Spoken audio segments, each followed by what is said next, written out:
these are my disclosures. So really what's happening is we are seeing a huge shift in the landscape. So over the more than last 10 years, we used potent VEGF TKIs as a primary initial treatment, and now essentially we're going to get a big split, and then I think there will be some philosophical differences also, how we think about some of these combinations. But it's going to be essentially nivo-ipi, which is there, and since mid-April, I think it's going to be the standard of care for intermediate and poor risk disease, versus the upcoming competitors, if you will, of probably mostly potent VEGF TKIs with anti-PD-1, PD-L1 combinations.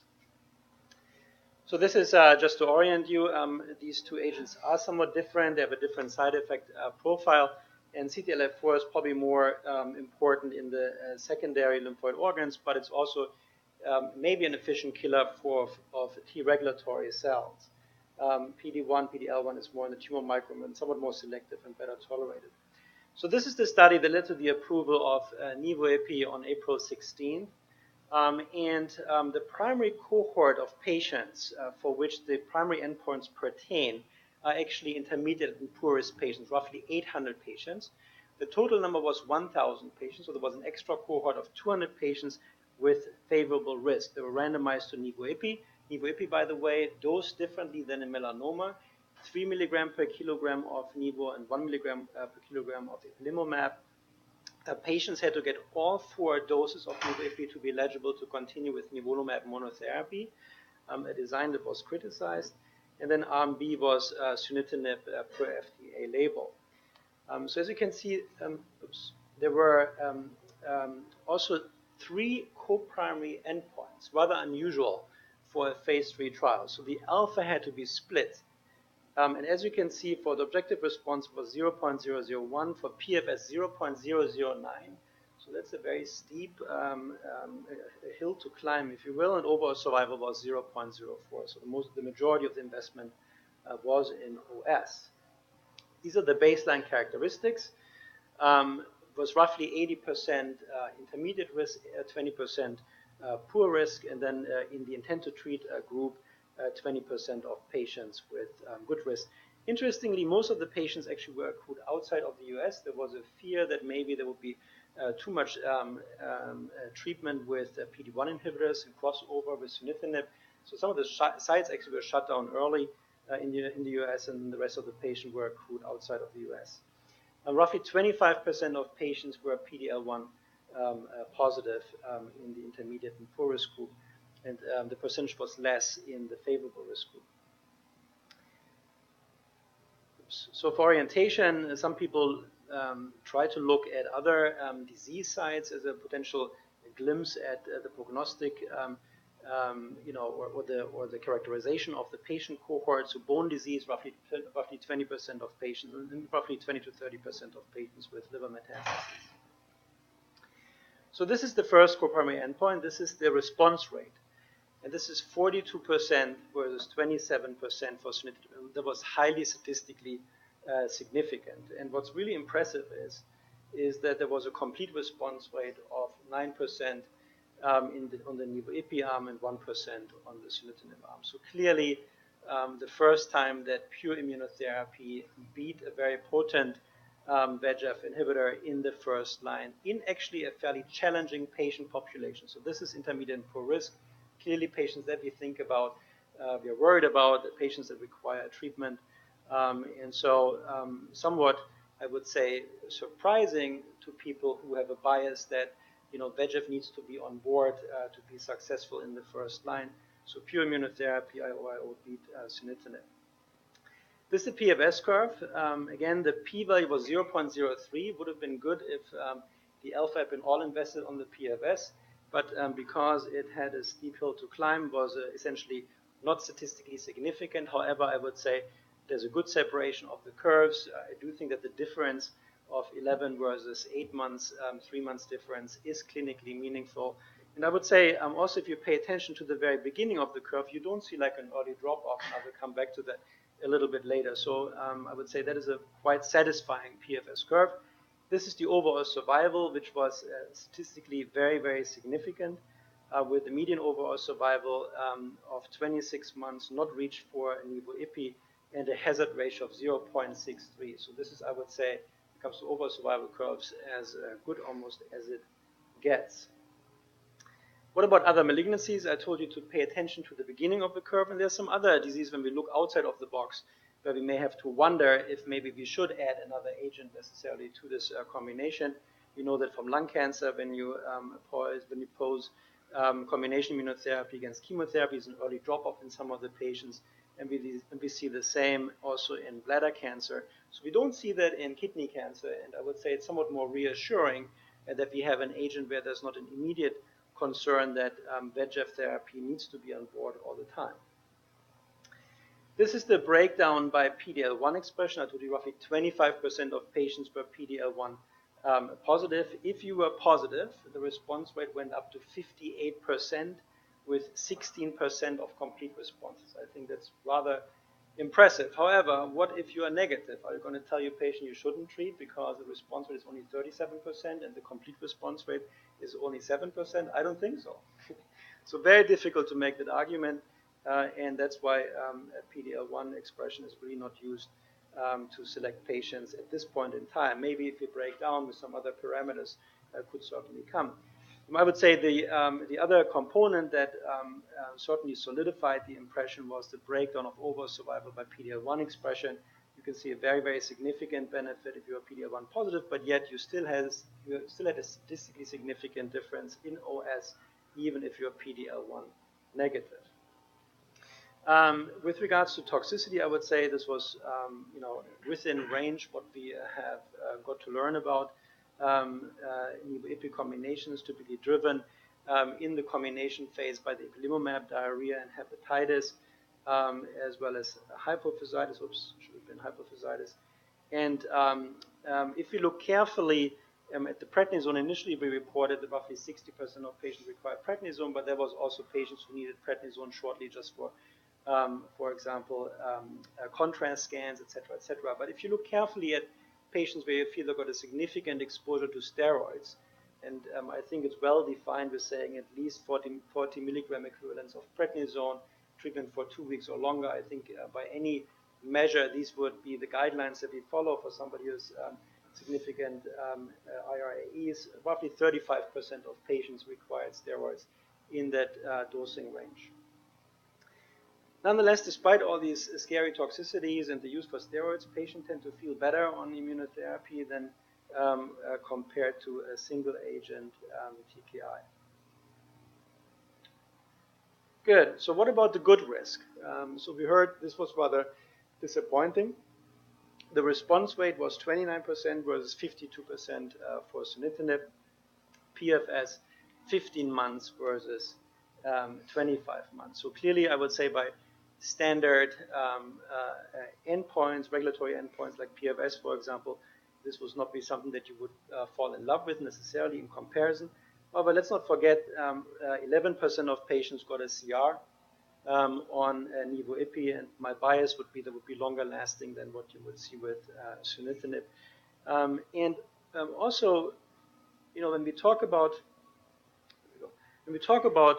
good risk patients, let's not forget what these patients actually are. So this is actually the old curve from the Mozart criteria, which are very similar to the IMDC criteria. So in a time of interferon that we now consider to be ineffective therapy, good risk patients live no matter what you did.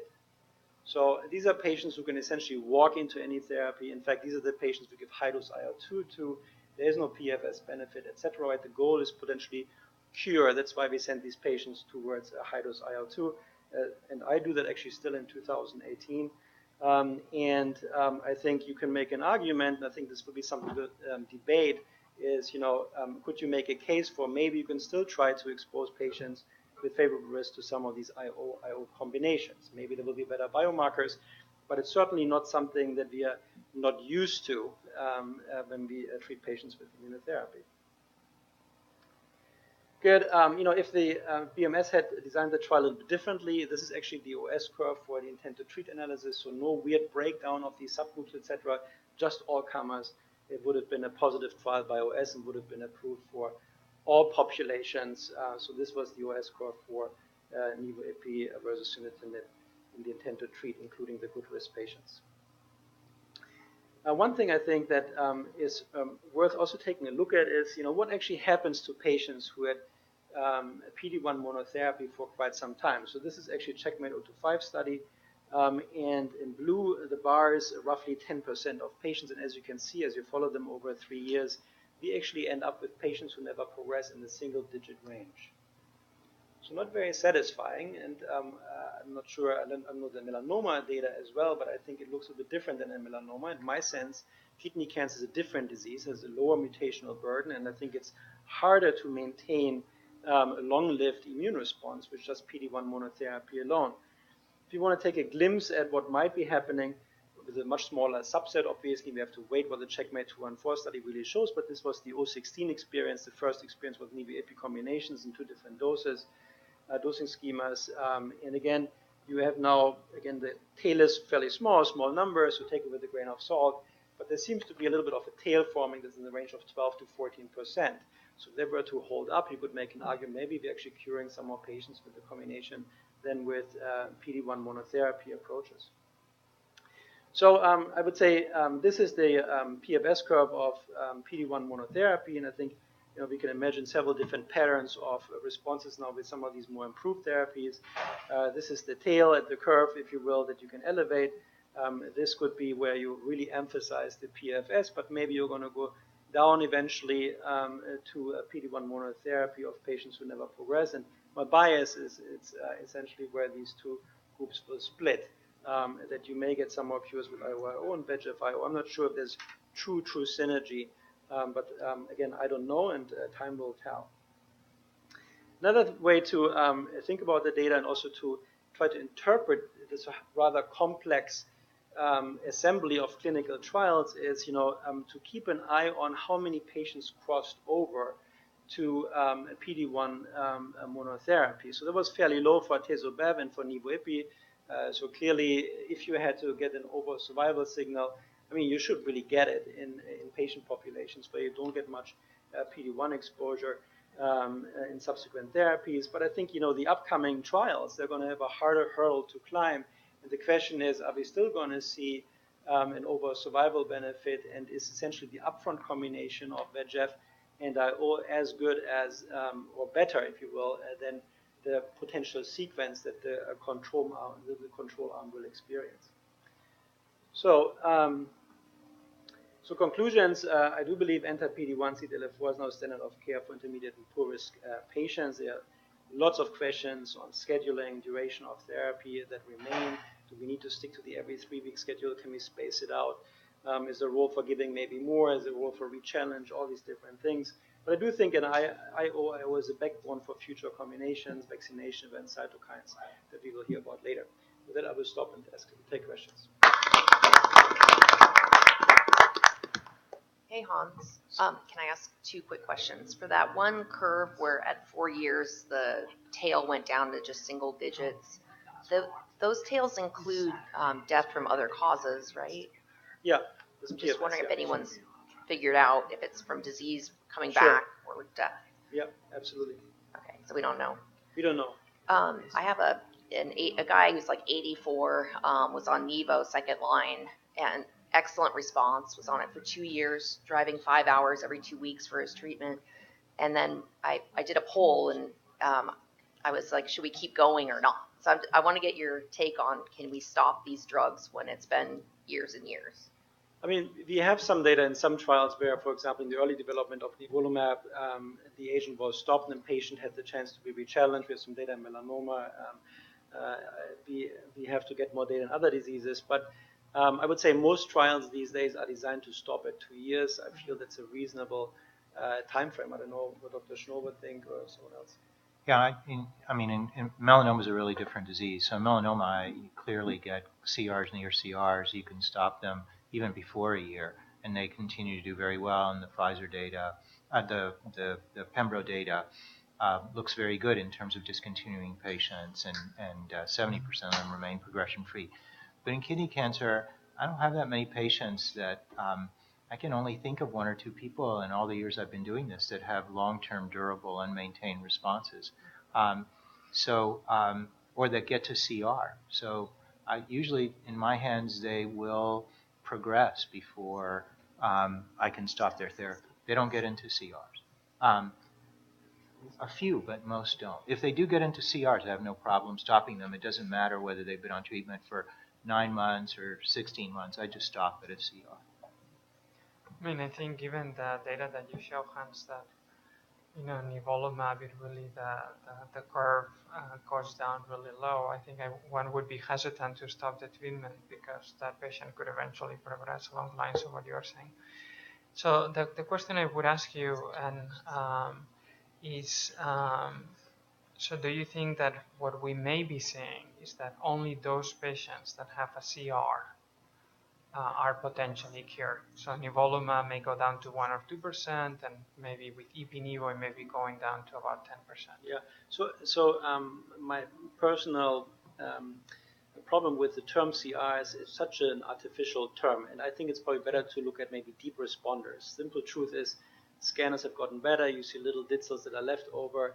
I know from a patient we had at Hopkins who was on the pazopanib nivo trial. He died spontaneously from a heart attack. We did a rapid autopsy, and some of the enhancing lesions that we were still following, there was not a single cancer cell left. It was just connective tissue that was nicely vascularized. So I'm not sure that we need to go to a CR. I do think it's important to look at maybe different subgroups. Can be maybe define something we call it deep responders, like maybe 90% plus. It might be more accurate. I don't know. I completely agree. I mean, you always see ditzels on the CT. So if I see a tiny stable thing or a couple of things that have been there for a few cycles and they're not growing, they don't go away, I just say, okay, that's probably not disease, and stop at that point. But you're right, almost never see true CRs anymore. So Hans, just to be a little provocative, and I think the data is great, but so we spent 40 years going from a drug that takes 12 weeks to deliver to produce 10% major responses to many years of therapy to get 10% major responses, but an improvement in PFS. So my question really is with Mario's talk and your talk, what are the endpoints that really matter for the patient? There are endpoints for the trial, and there's endpoints for regulatory approval, but we've jumped from median survivals to about 40 plus months median survivals for our patients with sequential therapy. So how do we get out of individual trials the contribution for the subject that any given trial by itself doesn't answer? Yeah, I mean, so I'm not sure that I have all the answers for this, but the thing is, you're absolutely right? I mean, as John Eckhardt actually yesterday mentioned, right?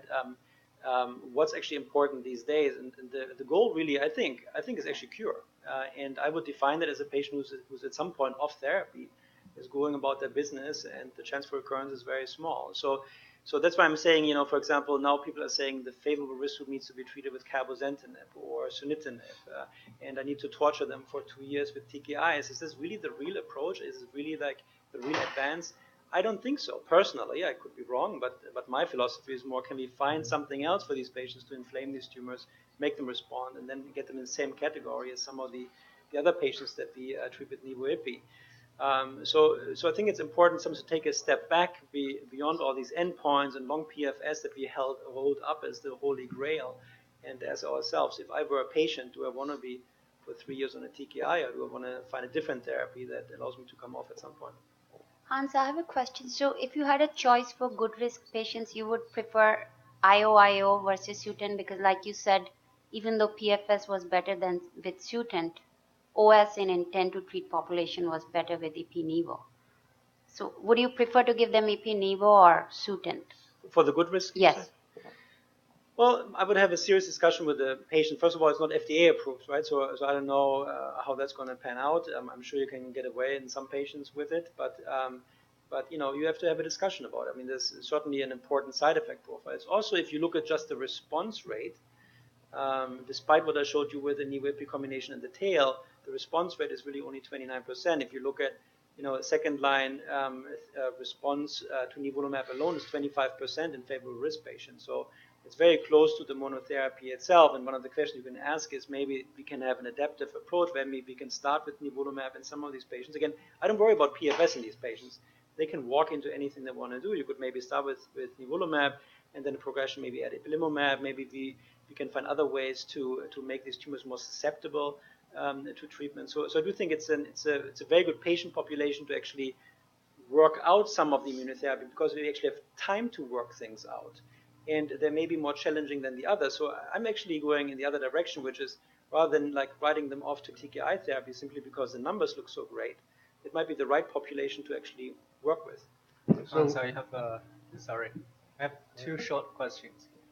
One, for toxicity management. So if I treat a patient in my clinic, would you suggest that I give this combination therapy, every 4 weeks or even every 6 weeks? My second question is, have you guys looked at the tumor microenvironment in the good risk versus intermediate and poor risk patients' tumors? So the PD-L1 staining is less, and I think there will be some more data coming. How do I give an EVP?